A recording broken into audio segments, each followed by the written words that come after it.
You are listening to the Fascia Guide, a podcast about the living body, about new research and a new perspective on health, pain and what it means to be alive. The Fascia Guide is a conversation between Hans Bohlin, innovator and fascia expert, Johansson, Doctor of Human Ecology and historian of science and ideas, and me, Axel Bohlin. It's actually quite interesting because the first idea presentation we had of our venture together, Hans, back in 2010, we actually came up with the slogan, knowledge about the body in a simple way. So knowledge about the body in a simple way has been with us since the beginning. And that is the purpose of the Fascia Guide, to give knowledge about the body in a simple way.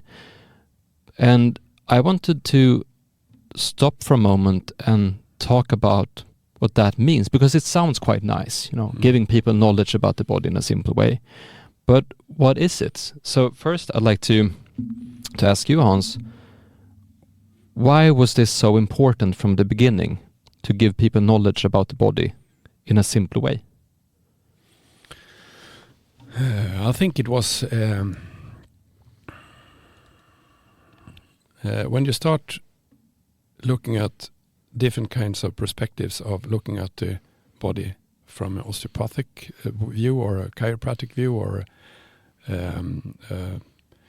medical view, it always have different kinds of perspectives.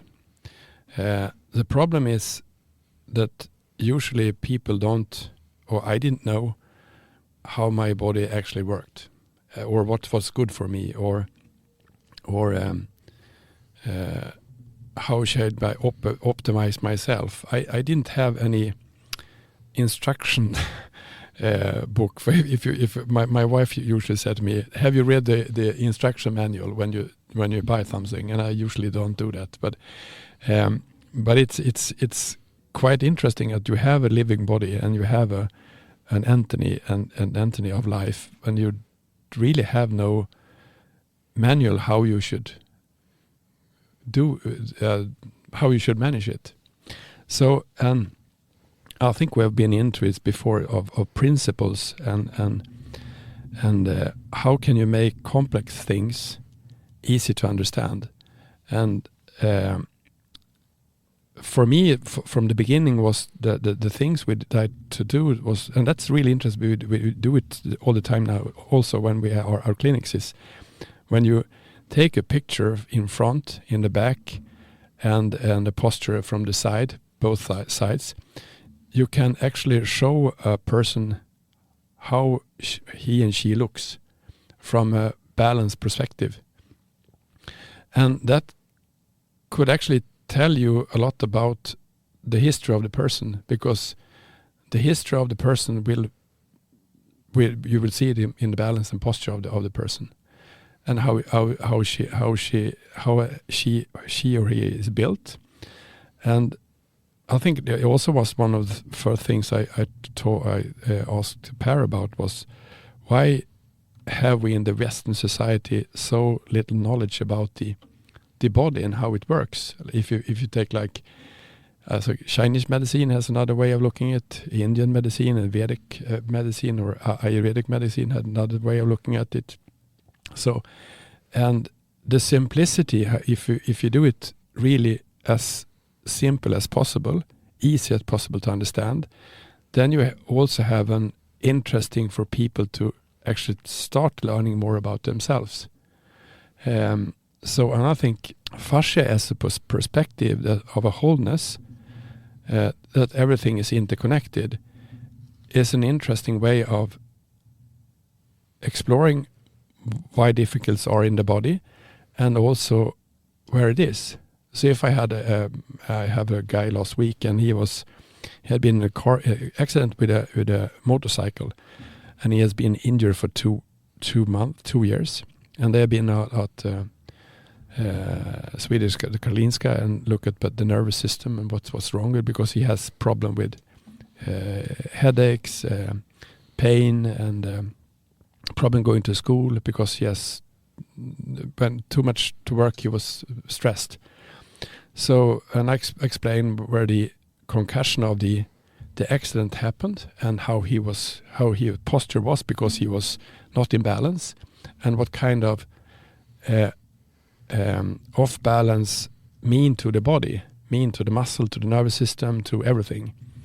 And then we start to release the tension and release the pressure.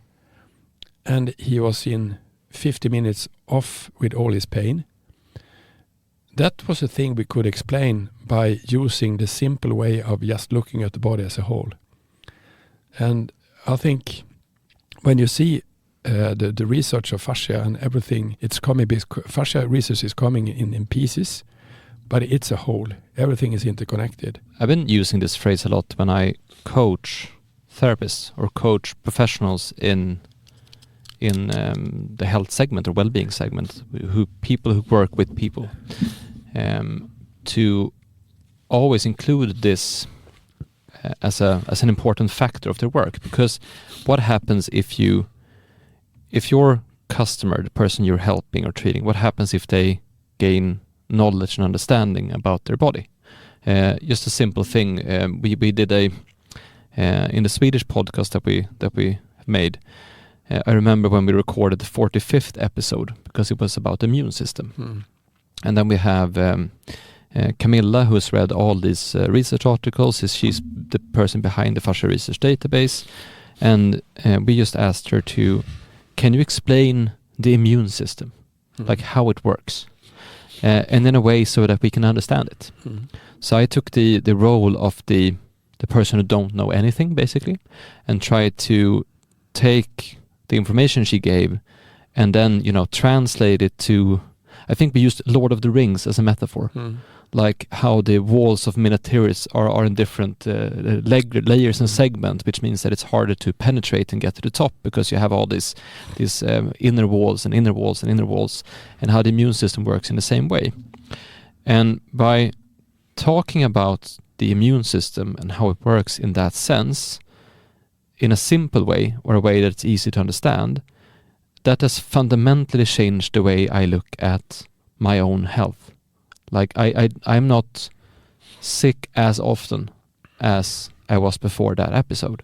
And I've got a lot of emails from listeners as well saying that really helped me understand why you get sick. Like what happens when a virus comes or bacteria comes, or how can you strengthen your different walls? How do you feel when something is approaching? So just understanding that part of the body in a simple way actually helps me to not be sick as often. And that's really, I sort of think about why don't we learn this at school? Why don't everyone learn this? Because it's really useful actually to not be sick, to know how to prevent myself from being sick.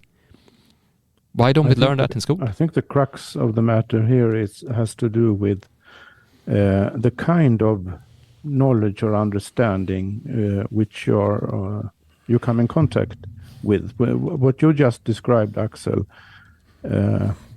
is a knowledge that to you obviously resonated with or was congruent with what you also could experience for yourself. So there was a match between the intellectual formulations and what you could observe and feel in your own body. And that kind of resonance, or for lack of a better word, I think is crucial to explanations and understandings and intellectual knowledge, which actually helps you in real life, in practice. Strangely enough, most of our culture's theoretical knowledge about the body is not expressed in that manner. It is expressed scientifically and also in popular science much more abstractly, and not as easy to internalize. You don't, when you read or hear a scientific explanation of this or that, this is how it works. This is the molecules that react. When you hear that kind of explanation, you hear it as a theory, and if you're not involved in the research in the field yourself, it's a speculation, really. You can't relate it to it in another way.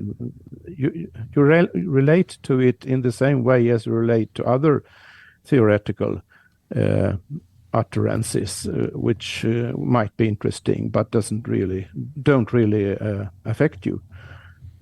So this, I think, is extremely important when we talk about explaining or understanding the body in a simple or easy way, that you have to have this match between how you express yourself theoretically and what you might be able to actually experience and observe for yourself. And our whole educational system is not designed to do this, unfortunately. So it's both a matter of, if you look at, like, if you break it down, knowledge about the body in a simple way, we need to understand what knowledge is first, because yes, we and I talked think about, it's useful to distinguish between two basic. There are many kinds of knowledge, but for our purposes here, I think it's useful to distinguish between experiential knowledge, the kind of knowledge which you can actually experience and observe for yourself, experience for yourself, and the kind of knowledge which is in words, explained in words in some way, theoretical knowledge. And what I was getting at earlier is that there has to be a harmony between the words you use when you explain something theoretically with what you are actually able to experience. But what we often do in our culture, Western intellectual culture, is to separate the two. So you can relate to theoretical knowledge in words in one way, which doesn't really tell you anything about your actual personal situation at the moment when your interest is awakened. I think the basic distinction is between experiential knowledge and theoretical knowledge, or knowledge formulated in words and knowledge which you can actually experience. And these have to be congruent with one another in order to for something to be, so to speak, easy. I think the hard thing about explaining things as easy as possible is that it can be really complex.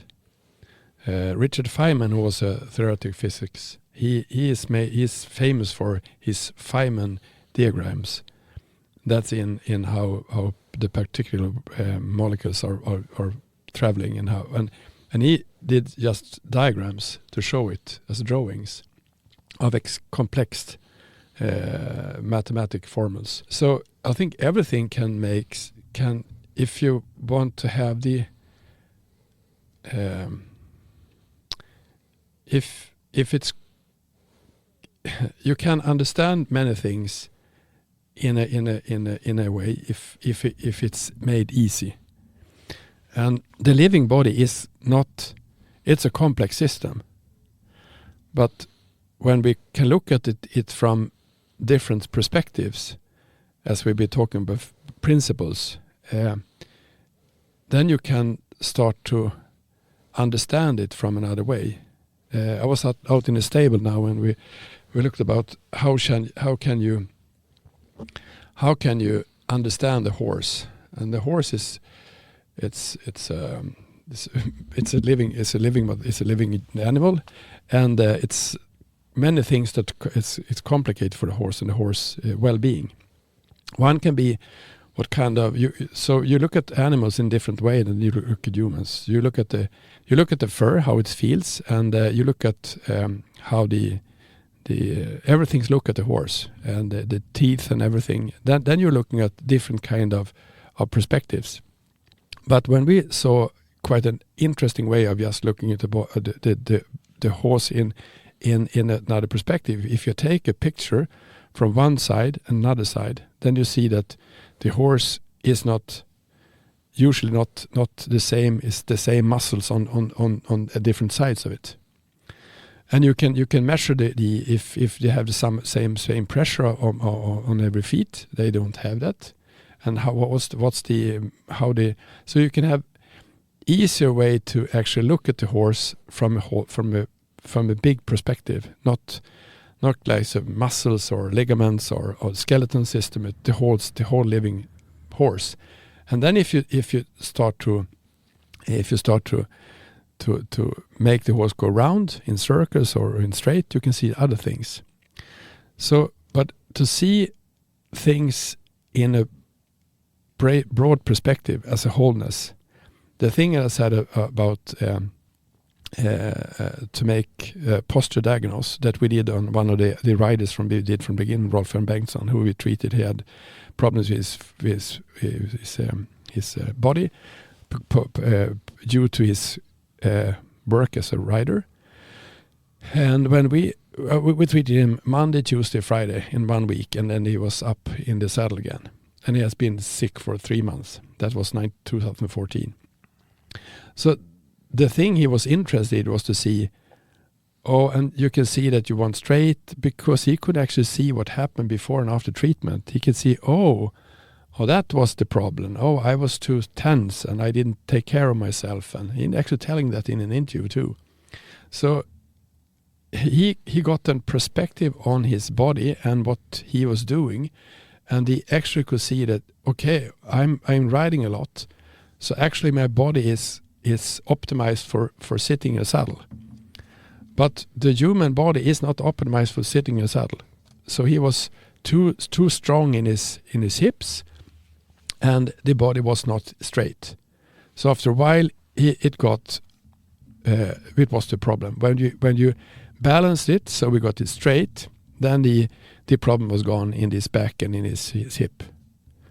So I think if you put the fascia system into a way of, if we put the fascia in, as we said before, in a way of looking at the human body with all the specialists there are, you have the same in a horse. You have different kind of experts in a horse. You have the one who do the shoes, and you have the one who do the saddles and everything, and treatment and training and everything. But to see the horse or the human as in a fascia perspective, then you have a wholeness, and then you have the ecosystem you have to look at. And I think we can learn a lot about the horse industry, because in animals it's so important that they have the right kind of nutrition. So you look at the horse and the dog and all the animals from a nutrition perspective, and that's not always the truth about that we look at humans. So to explain the body as easy as possible can make more people interesting to reflect. In relation to what Hans said now, I would like to give an example of a theoretical perspective which is really resonant with how things feel and what you can experience. I think one of you mentioned the word principles before. And the most adequate kind of also scientific understanding you can have of anything is to understand what the active principles behind some phenomenon are. And one extremely basic, or even the basic principle behind all life is metabolism, or different kinds of energy conversion. It starts with sun, and then the plants, and then the animals eat the plants, and so on. And we all have to eat. If we don't, we die. And then you have different specialists or experts focusing on different aspects of this. You have nutritional aspects, nutritional experts. You have experts in how various kinds of metabolism works physiologically and biochemically. And I could give a long list of various experts, all concerned with metabolism in one way or another. And but it all ties together. In the last episode, we spoke about the importance of flow, and flow is also is a principle also, which is intimately tied to the principle of metabolism, because metabolism is in reality the same thing as energy flowing through your body all the time, and all living things. So it's the very definition of a living thing is that it metabolizes, and that it is in certain ways distinct from its environment. So flow and metabolism mean that at the same time as you are distinct as an entity from the environment, the parts of the environment, you could say, constantly passes through you, and that especially energy and food. So that this means that you are simultaneously a separate entity and completely intimately connected to everything around you. So there's no real there is a distinction and there is no distinction depending on the perspective. From the perspective of metabolism, there isn't very much distinction really, but from the perspective of the immune system, there's a very clear distinction. But enough said. What I mean is that if you explain things in terms of energy conversion, metabolism, you can easily see by means of experience how this ties in with you, because especially if you connect it with flow, because flow then is basic to the functioning of metabolism. If anything inhibits the flow, it doesn't matter what kind of flow it is, whether it's flow in the fascia, flow in the blood, or electrical currents or whatever, anything which disturbs or interrupts some kind of flow in your body will immediately affect the whole. And this is very, very clear if you have a wholeness perspective of the fascia, which you and we have spoken about a lot, that it's necessary to have a sufficiently free flow within the fascia. If not, you get pains and aches and stiffnesses and whatnot. In other words, if you understand the principle of metabolism, if you understand the principle of flow, you can directly relate various theoretical understandings about metabolism and flow to how you actually feel as a living human body, a being. I'm coming back to the purpose of knowledge about the body in a simple way. That it's about understanding something. For me, it started when I went to it didn't start there, but that was when the spark was ignited. Was when I went to the fourth International Fascia Research Congress in Washington back in 2015. That's when I realized that this is real, that there is a lot of research, and that is not something. It's not something someone has written or found, or have a loose theory about something. It's like it's real research and real high quality research is presenting this. But it's also where I understood how there was a large gap between what they spoke about on stage and what I understood as an audience. Because I was there as a layman. I didn't know a lot about the body. I knew some. I've written some articles. I've interviewed some professionals. I have a body. I've studied some basic anatomy, some basic treatment, but I didn't understand at all what they were saying. I understood like 5 or 10% of the lectures. Then I interviewed a lot of people at the Congress, and I asked them to explain to me in a simple way what they were saying. And I also found that some of them had trouble with that. Like some of the researchers had problem to explain what they were doing in a way that was simple to understand for someone who didn't have the the knowledge, the basic knowledge that they had about how things work. And that's, if you look at communication, that's always an issue to bridge that gap between different levels of understanding, different levels of education, different level of perspective, and so on. But that's what, since then we've been working a lot with this, and as we talked about in the previous episodes of the guide, how you can understand fascia from a perspective of flow, from a perspective of load and unload of pressure, what fascia does, from a perspective of posture and balance, or how the flow is inhibited, like you said now, and you can understand from a principle level. And what that really is about is changing the perspective. So if you look at knowledge, it's also to know when to change perspective, or when to look at something from a different way. And I think what's interesting with simple, like a simple way, that's also a principle, to look at something from a simple point of view, to try to make it simpler. And that's hard. That's something we've been doing for a long time. Principle, a necessary intellectual principle, yes. And it's hard to simplify. And I remember I was at a course about how to explain what you were doing. And he said, the coach, that you should do it caveman style. You should be able to explain it to a caveman what you're doing. That's the level that you as a communicator need to be able to talk to. And it's something has happened when we have talked with the more people we talk about fascia with, the bigger the audience is, the more layman's coming in, the language changes, the metaphor changes. And I was talking with someone now who talked about, she in her community, a lot of people are in the forest. She used forest metaphors to talk about it.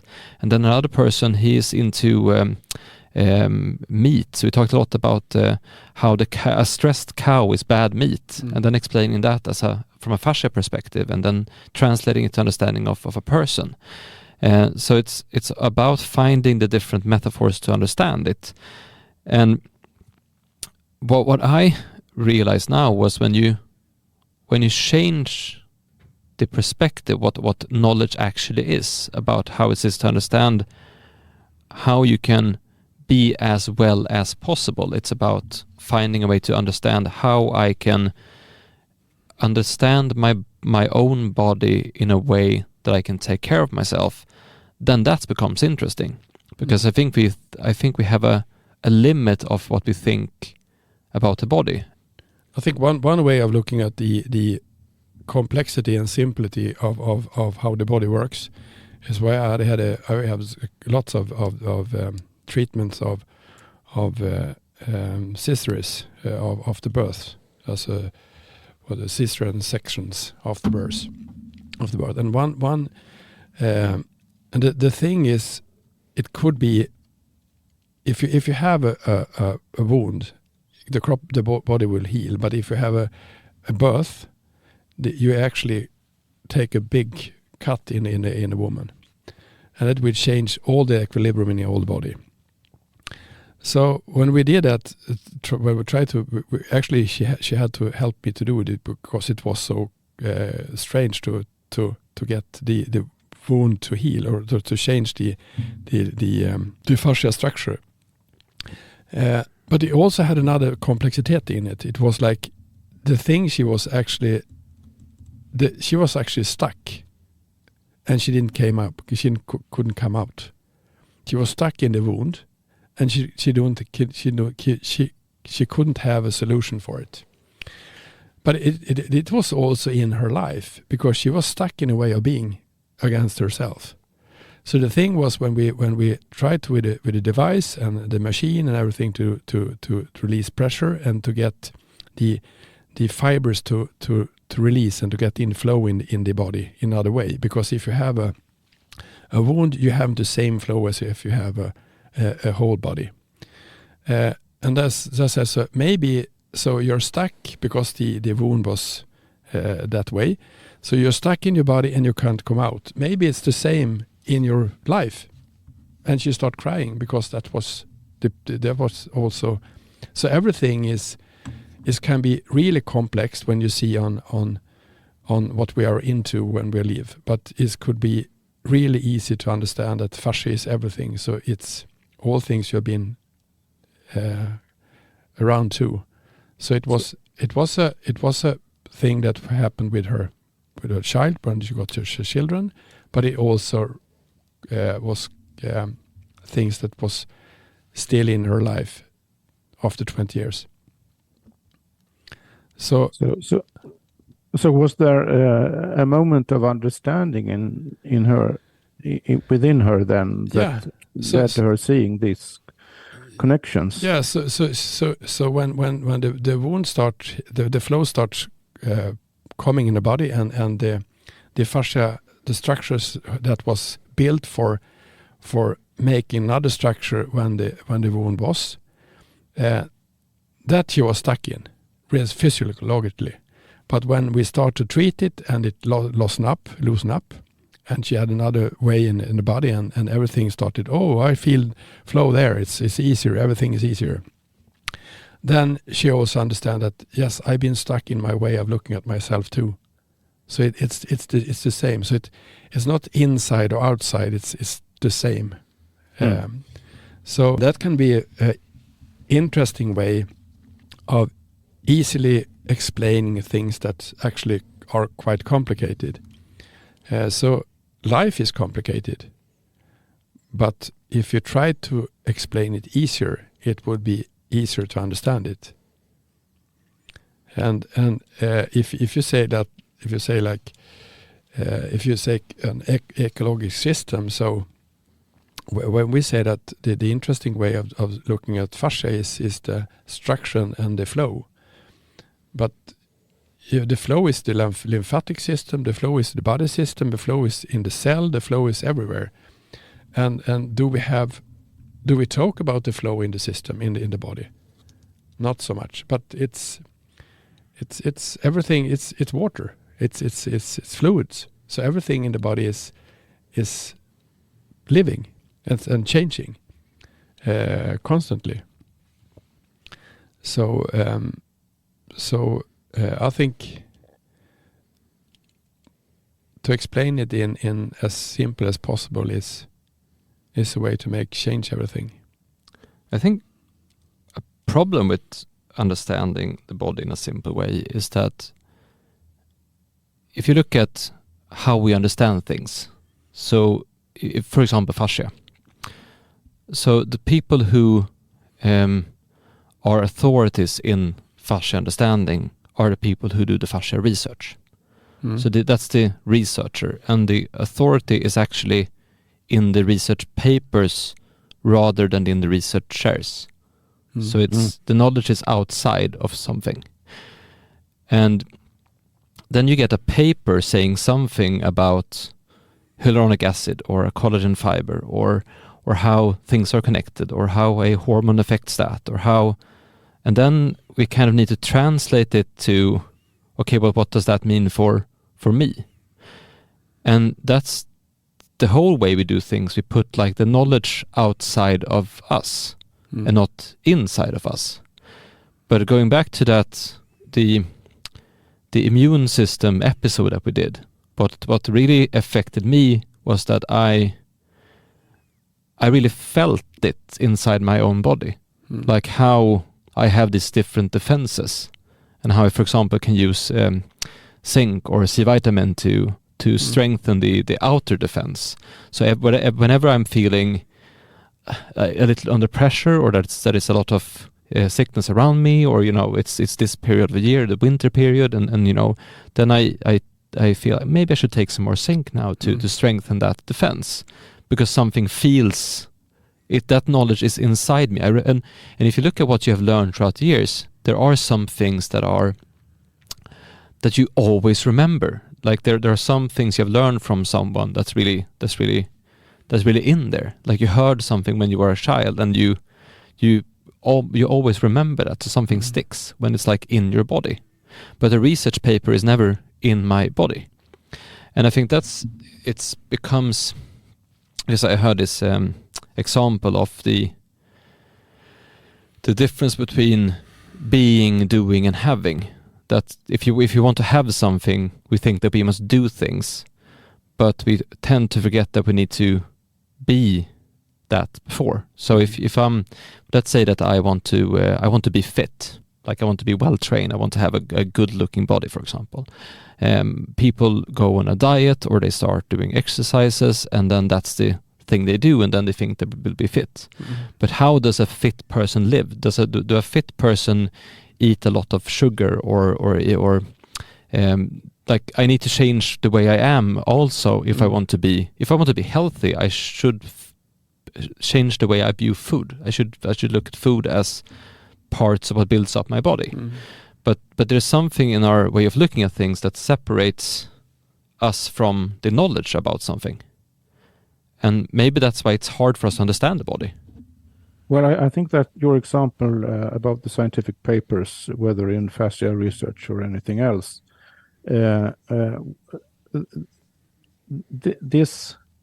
it's obvious certainly to the researchers themselves also.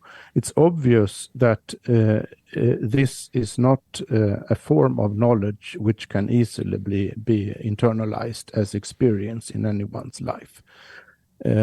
This does not mean, this, however, is not an argument against that kind of knowledge. It's only a statement describing the kind of knowledge we're talking about here. It has a certain quality which makes it difficult to translate it into experience. But it's not impossible. And the only way I can see by which more specialized research, scientific results can be translated into something which you can experience in some way is if you anchor it in an understanding of principles. And this, I think, is a lack not only in the general education of anyone, but also in scientific education, because as scientific research has become, especially since the Second World War, more and more specialized, and it's becoming more and more specialized every month, you could say, these days. There's been an increasing lack of understanding of basic principles among scientists. For example, most people working with physiology and anatomy aren't very well versed in the principles of electricity or electromagnetism, or even in such basic physical subjects as things having to do with pressure, which is so important in regard to fascia. And more generally, most scientists, specialized scientists I have met in my career, which are quite many, most of them had no real understanding of the principles which are basic to such very general theoretical subjects as systems ecology or the study of complex adaptive systems, which are called. And the principles which you learn within systems ecology or within the theory of complex adaptive systems, just to mention two more general research fields of research and theoretical perspectives, the principles you learn in these fields are extremely useful exactly when it comes to translating more specialized results into explanations which you can understand more intuitively. So there's I think the social or societal problem here is that there's an extreme lack of proper education, not only of most of us in the general population, so to speak, but also among scientists. So the more you speak about and try to understand things and experience things in terms of basic principles, which haven't we spoken about some of those basic principles in earlier programs? Yeah, we did, and I think I think this goes back also to our attitude towards experts or authority. Yes, because if I believe that you as an expert holds the answers, then I would listen to what you're telling me. And when I listen to what you tell me, it will go in and out. Like I will listen to, like I'm studying for a test and I try to memorize the answers, and then as soon as test is done, I forget them. So that is knowledge. Then it's not real knowledge in a sense. It's information.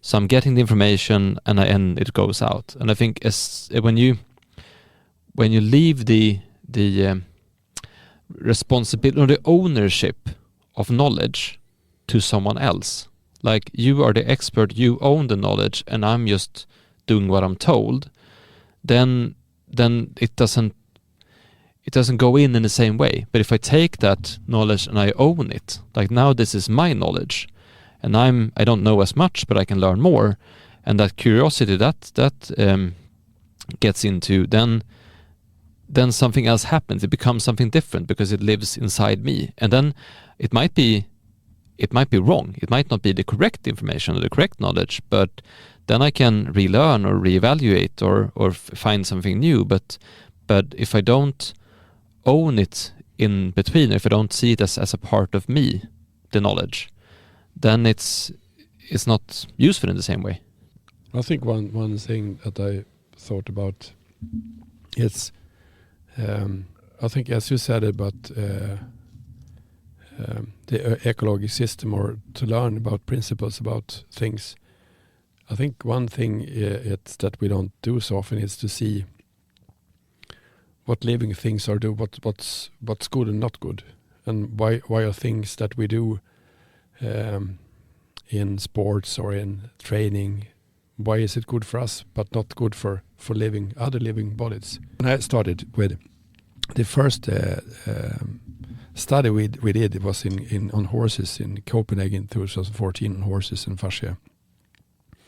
And then I met with one of the professors there, and he said that you can't, if you train a horse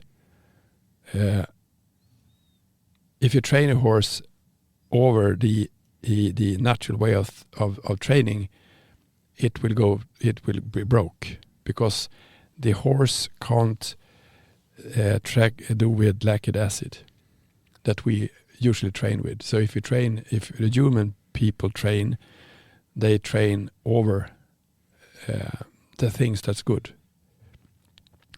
So, and I didn't know. We push the lactic acid levels. So we have lactic acid levels, and that's the way we train, and that's not the way you normally or natural animal train or do. So and the thing is, he had a way of everything living things have a sound, have a frequency. So when a muscle contract and it start to go in acid mode, it sounds different. So it start to sound. So and you can actually measure when you push up a horse too much, and the muscle starts to sound, then you're going to have a broken horse in long run. So the thing is, some principles that we don't I never thought about it, but everything is actually frequencies, vibrations, and flow in the body.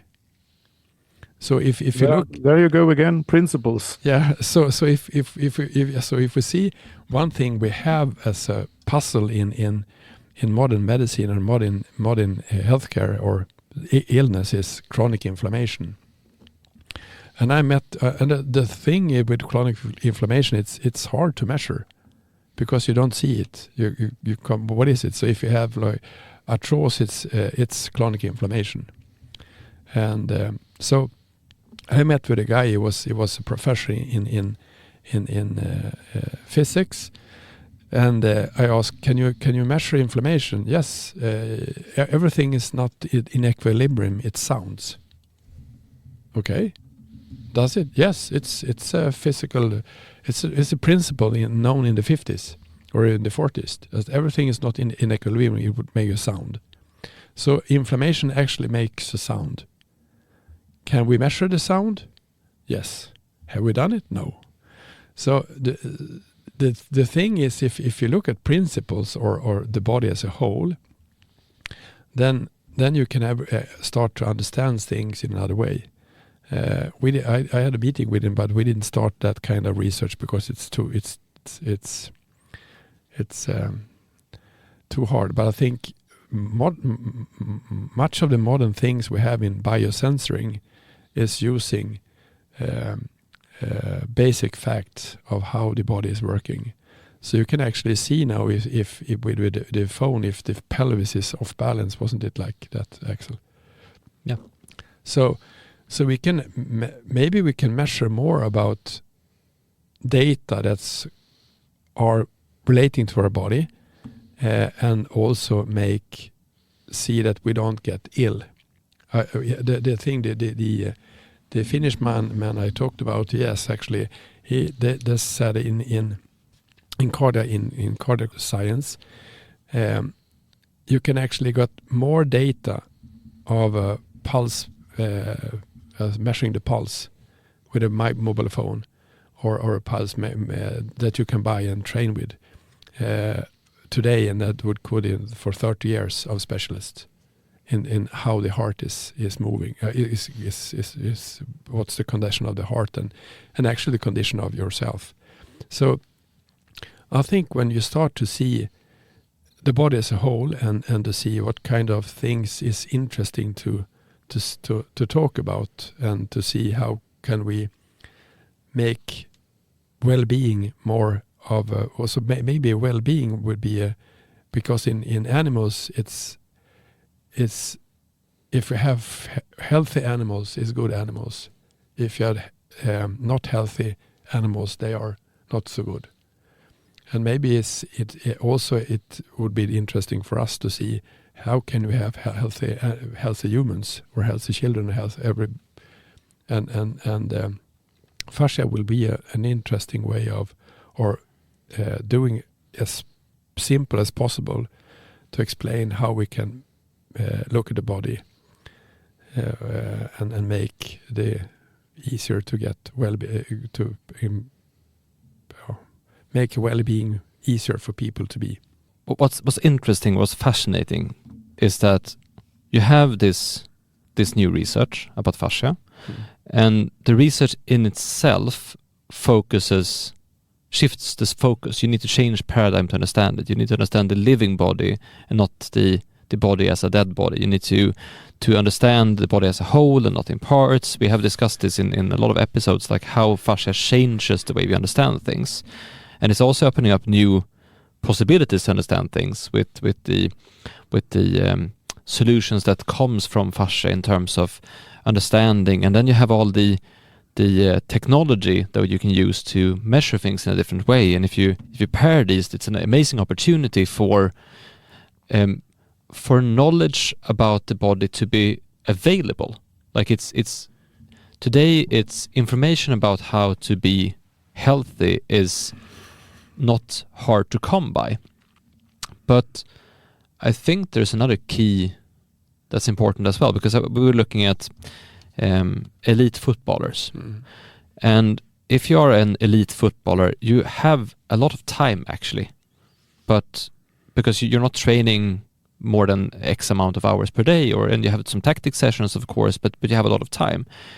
But then I was talking to a professional football coach, and he said, well, there was a difference between male handball elite players and female handball elite players, or female handball elite players, because when they were at a tournament and there was time off, the male players were playing video games, but the female players were studying for the future career. So they were studying a subject or something. So there's something with that as well.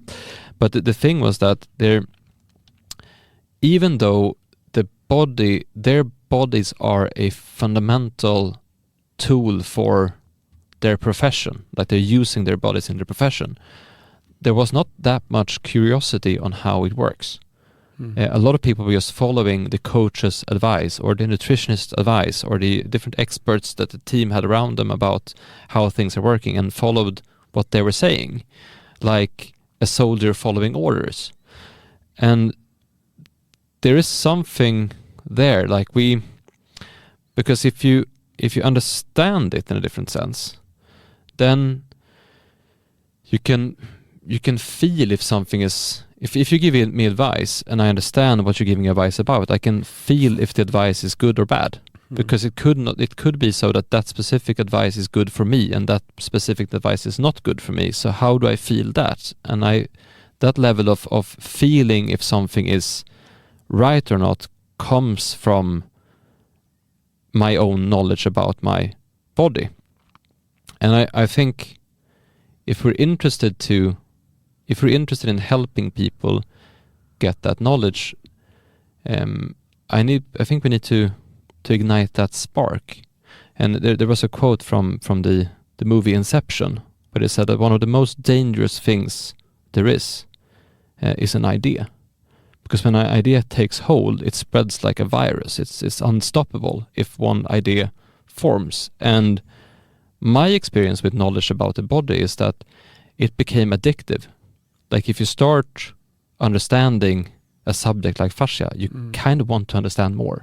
And then you want to understand more, and then you want to understand more. So it's like, I don't think we need to teach someone everything about the body. I just think we need to spark that curiosity. So how do we do that? Can we shake them in a sense? Can we tell them something fascinating? Can we show them a possibility, or can we provide them with some, like for example, you presented an idea about water and the fourth phase of water. And that was like really, people were inspired about that, and then they started being curious about, what does that mean for me in my life? Or in one sense we talked about the dangers of sugar, and that was shaking someone into wanting to learn more about the body. So it's like, how can we get people interested in the body?